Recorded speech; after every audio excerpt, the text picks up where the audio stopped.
What is the biggest aim of our life? Or, what is the ultimate object of our life? It is a kind of question. What all of us have different answer for, because every one of us sees this life with a different angle. And that's why a standard or a uniform answer for this question is not possible. In fact, whatever response is given by a person for this question, it doesn't give any assurance about that particular answer on being correct or not, but it certainly reveals about that person who gives this answer. It in fact reveals the approach of that particular person towards life. For many of us, the object of life is to make it successful, and to achieve everything that could turn their lives comfortable and easy. Many of us opine that this life should be lived for others. They live with a humanitarian approach towards life, and want to spend their lives for a noble cause. In their view, living life for self is a selfish approach. Besides this, a large number of people are those who don't determine any supreme aim for their lives, and want to live their lives with the flow. These kind of people want to live a hassle-free life and just aim at living a smooth life without hardships. And besides these, one category belongs to such people who want to avail this human life to attain self-realization.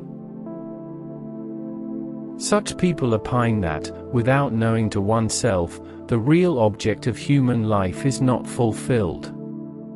These people don't want to make any external aim as the aim of their life, so this is the reason that there is no standard answer possible for this question about the aim of human life.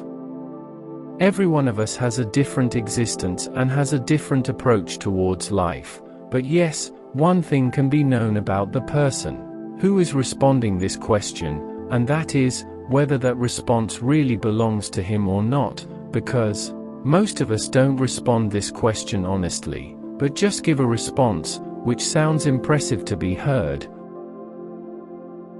They do so, as they don't want their thought process to be taken lightly by others. If anyone gives a response, which is really true to his belief, and according to his own opinion, then it can easily be acknowledged by his way of living. If his answer is honest, it would be reflected in his lifestyle. The reason for me to put this question before you is to encourage you to introspect, because every one of us must ask this question oneself, that, whatever I am doing, or whatever schedule is being followed by me, whatever I am trying to achieve in my life, or in the activities I spend the largest part of my time, what is the end result of all this? Where is that going to lead me? And whatever I am going to get through this, do I really want to get that? And first of all, whatever I am doing, do I really wish to do that? Or it is just being done by me as all others around me are doing the same? My object of keeping this point before all of you doesn't imply that we shouldn't comply our duties, or we don't have to be responsible or productive. We certainly have to be responsible for society, for family, for ourselves, cause, in the absence of responsibility, our existence is not possible, so I don't endorse escaping from responsibilities in any way, but I just want to say that it is must for everyone to spend some time in an introspection, as the kind of life most of us are living. We ourselves are inconclusive about why a particular schedule is being followed by us. It is not at all imperative that every one of us must set self-realization as the supreme goal of our life, or a kind of goal which is good to be shared with others, but it is certainly important that whatever aim we are moving with must be our own. The existence of all of us is absolutely different from one another, and everyone has different structure from others, so neither the aim of a person who wants to live his life for worldly desires can be said as wrong, and nor the aim of a person who takes the aim of life as self-realization can be said as wrong. If something is really wrong, then it is to do injustice with oneself. That means making someone's voice as your voice. Everything and everyone is unique in this universe, and nothing is identical to any other thing. Even if you believe in life after death or not, well, that's your own belief, but one thing is sure here, that, in our lives, in the way we see people spend their 60, 70 or 80 years of life, hankering after tiny and trivial objects, so, it is not at all sure that you are running after these objects for the first time as a human, cause, one can never affirm this life as the first life as a human, whereas, it is the least possibility of this life to be our first life. We all know one thing very well, that, whatever we get or achieve in our life, our chase about that thing gets over, so, the question arises here is that, isn't our being existed in human life again and again, a proof that still many of our desires are insatiate? Isn't that the proof of your incompletion even after an eternal journey you have been through? Well, listening to this aspect of our topic, it might sound that, I want to lay stress against worldly desires or against a common lifestyle. But, I am not in favor of or against any particular notion.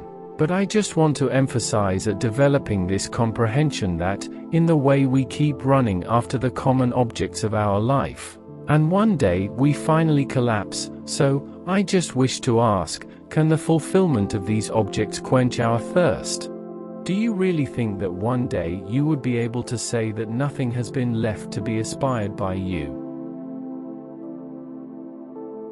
Well, there is no need to think this on a spiritual side, that what has been happening with you during this eternal journey of uncountable lives, but, for now it is enough to reckon, whether the chase of your existing life is able to take you to a saturation point or not. All of us use the word life for our existence, but, can this never-ending thirst and quest be called as life? Where is life? Only a preparation of an upcoming tomorrow, or only the struggle for today? Do you really wish to call it as life? But, certainly, most of us may agree to say one stage of our existence as life, and that is, our childhood. Yes, it's the time when we really used to live, when you were far away from this race of proving yourself, when no moment of yours was made by insecurities, fears, and targets. Although, I don't mean here, that the time will not move ahead, it certainly cannot stop, and definitely there will be changes in life. Change is the vital part of life, universe is perpetually changeable, change is another name of life. And we know that life is full of responsibilities, and we also know, that not every phase of life is possible to be like childhood. But, that doesn't mean that you can't do justice with your life now.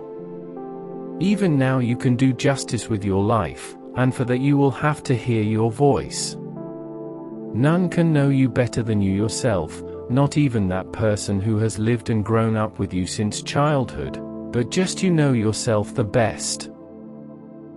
It is must for you to ask this question to yourself, if you are doing justice with yourself or not. Ask yourself, are you involved in those ventures, or that schedule, wherein the people like you are involved, and that's why you are the part of it?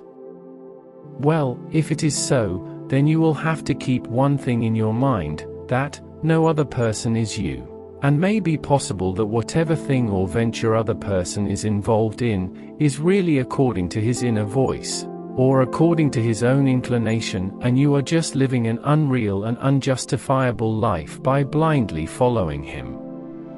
Try to recognize such things that are not meant for you, and stop them at once from being the priority of your life, cause even if you get them, you can't be benefited by them.